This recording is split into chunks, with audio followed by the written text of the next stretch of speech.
grade. What's your final grade on the season? Good, bad, positive, negative, whatever.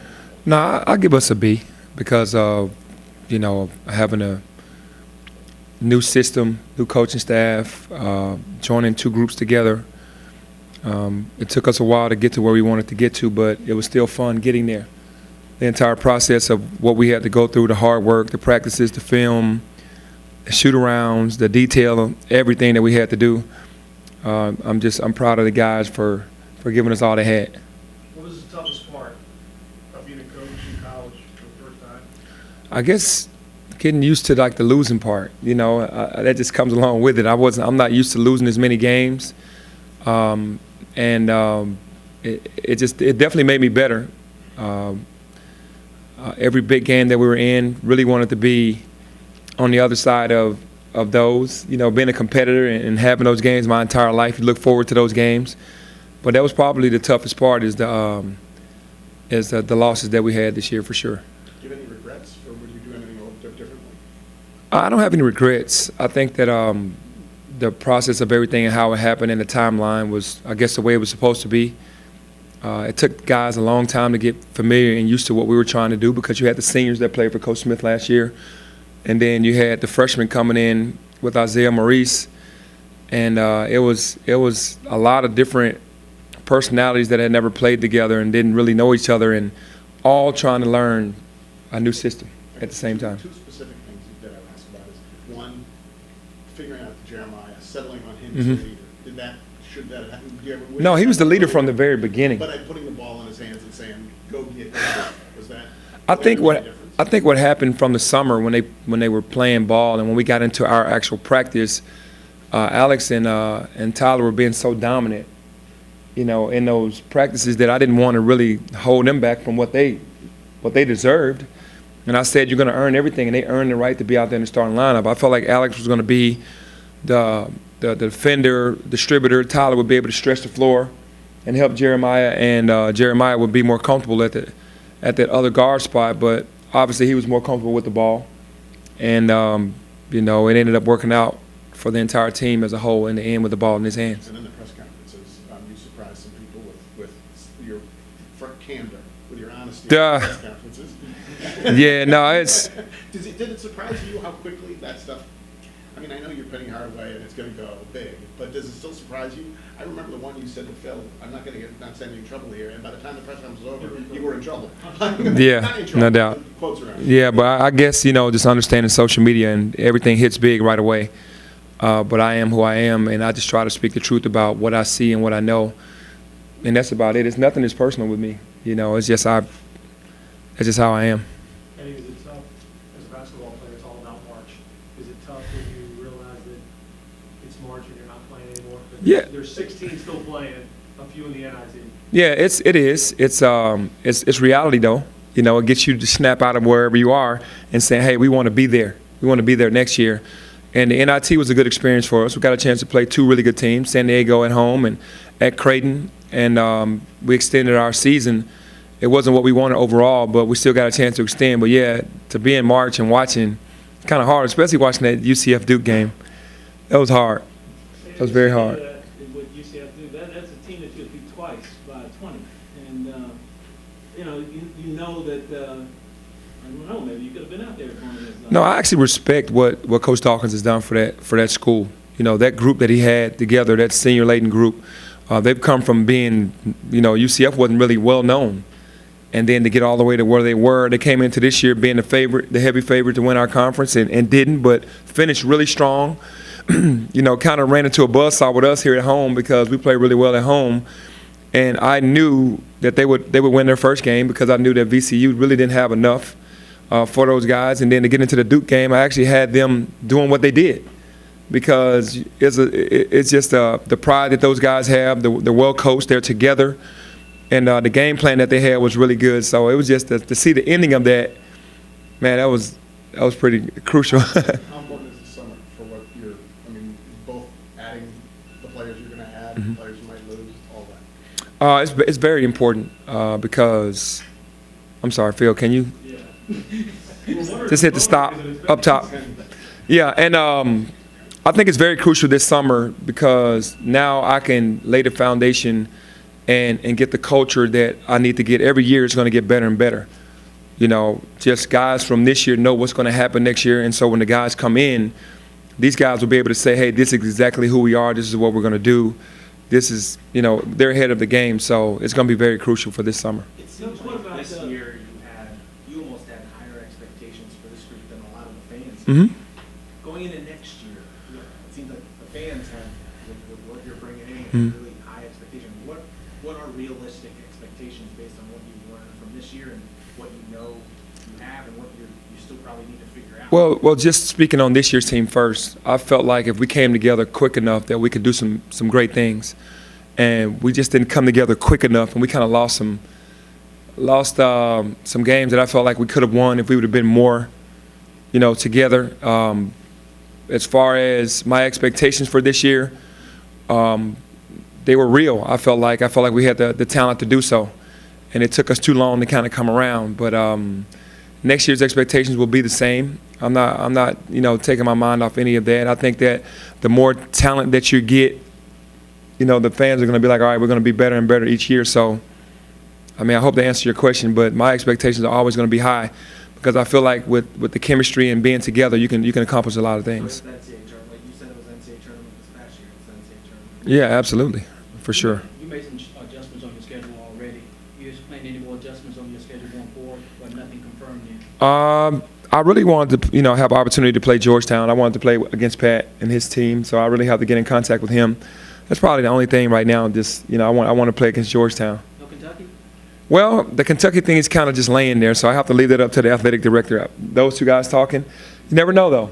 I eventually definitely want that game for sure. I mean, I'm not. That's something that we've already talked about, but I'm saying anything new, something new has been like the Georgetown, but definitely want to get an opportunity to play Kentucky. Benny, you're in on so many guys. The part of this college coaching thing that's new to you is crunching the numbers. Mhm. Where are you numbers-wise? If you hit it 100% with these guys that you're in, are there scholarships? Do you have the available space for all the guys that you're in? You know, we're just doing what we can do. We know we have one left as far as from the guys that we've already signed, and you know what that means. And we haven't had the end of the season meetings with guys who are seeing that happening and want to stay or want to leave or anything like that. I'll be able to answer that better in about a week or two. Do you expect everybody to stay? Or? I think so, yeah. I mean, I don't know. You don't know. I haven't had those meetings yet. Speaking of staying, Coach, what about Mike Miller and the UNLV stuff and a little bit about Sam and his alma mater? I don't know how much that they're talking or anything like that, but what have they told you and what kind of conversation? I mean, Coach Miller and I had a conversation last night because it's getting, you know, it's a lot of rumors out there, and he just wanted to tell me that it wasn't anything from his side. Those are just rumors. No one's contacted him or did anything of that nature. And same thing with Coach Sam. He hadn't even mentioned anything to me because I don't think he's taking anything seriously out there. But when I hired these guys, I understood that they were going to want to be head coaches soon. And I understand that if that happens and something good comes along, that they'll probably come to me and say, hey, I want to really take a good look at this, and we'll go from there. Hey, whatever happened to the whole return of Lil Penny this season? No, we say he's coming back. We didn't say this season. We said he's coming back. Okay. So you gave something for year two. Save something for year two. Hey, I'm meeting with Nike at the Final Four, so. So with this incoming class, would you like to have 2 more, 1 more, or do you have a number in mind? I mean, we only have 1 more now. So, I mean, we have to stay where we are right now, so. And what's the need for you for that one? What do you want in terms of that person willing to play? Shooter, big man? Man, just a player, just, you know, somebody that can play multiple positions and that can play make and can shoot it at the same time. You said you weren't after the Creighton game. It remains to be seen if the guys who are coming back are ready to emerge as the leaders. Is there any concern that the expectations next year will be out of whack with reality? Because it's going to be a young team. Will be out of whack with reality, or do you think? I don't know. I like the pressure of the expectations. I really do.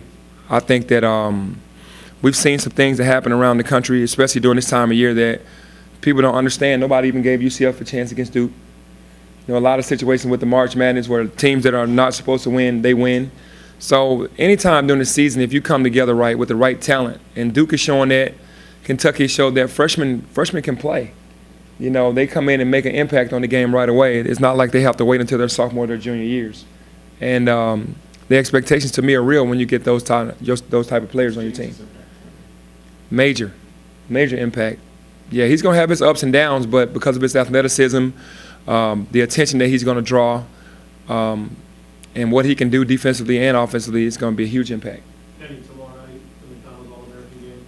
Well, how big is it for this program? And not only every time they mention James Wiseman, he's going to Memphis, but all those other players that are talking about Memphis. I mean, Yeah. Trendon Lockford was talking about it yesterday and how James is recruiting him. Yeah. What does it mean to the program when Memphis is back on that level? No, that's great. That's always good for us. For our players that are coming here, are out there just spreading the word, and also the media is talking about Memphis. I mean, that's always great. When you have the #1 player in the country, that says a lot. But for him to be going out there and telling other guys, hey, this is the place where you need to be, I think that's awesome. For the returners who are going to play such a big role, next year, Alex and Tyler and Isaiah, where are you on sort of their development and how ready they are to carry that load next season? Man, it's going to be a huge summer of development. Anytime we can get in the gym for that hour like we could last year, it's all about developing them offensively and defensively, because I think our defense has to catch up to our offense. I think offensively we have a lot of guys that are gifted that still need to get their skill better, but defensively we got to get it. We got to get it up 3 or 4 notches for where we really want to be. From what we've seen this year, those players are going to be key, and they're going to have to do it from a defensive point of view first. Eddie, now that Jeremiah's sort of moving on, how much do you help him, get conversation at the next level, maybe try to get him into NBA training? Yeah, I'll help him as much as he needs me to help him.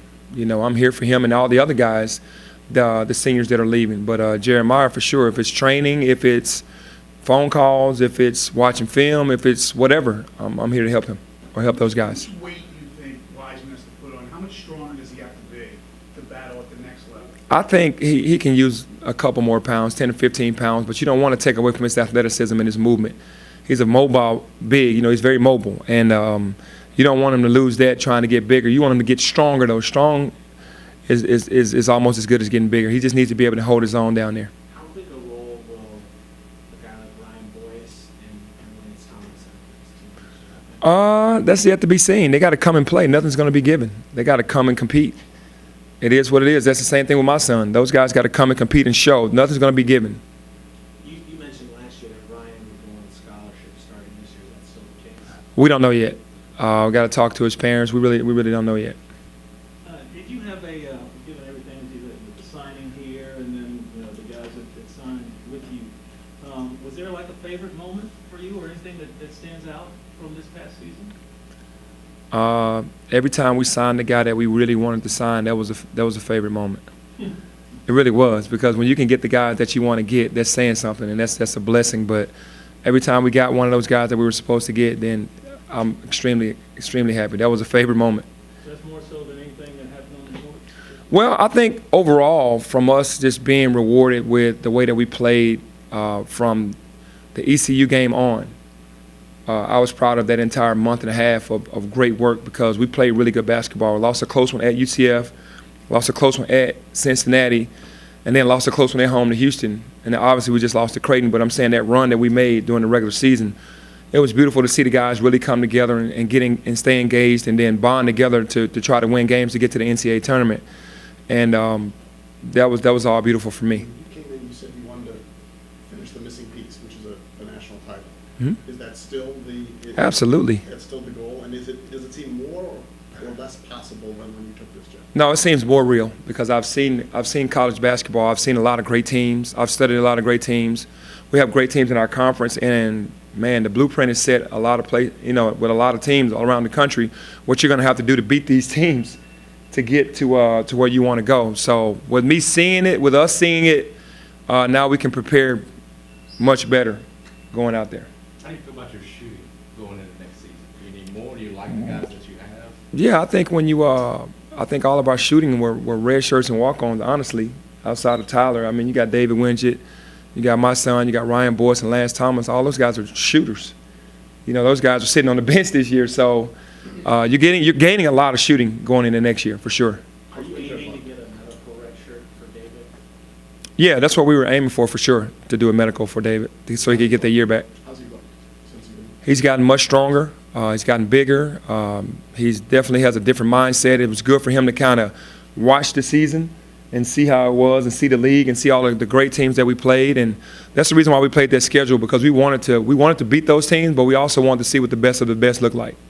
Speaking of the schedule, Penny, I think what was the Myrtle Beach tournament we got out of in order to play another game or two. Are you looking to do more of that as far as, Maui or something other to try to get the program out there at the start of the year and in some of these bigger tournaments? We're going to try to do what we can to get out there in these big tournaments and play against some of these big teams. We also want a lot of home games. We want to try to get home games. And that's another reason why we got out of the Myrtle Beach one. We wanted more home games along with the game that we're playing in New York, in Brooklyn. So, yeah, we want to try to get out there as much as possible. Our non-conference schedule, we need it to be as tough as it can be.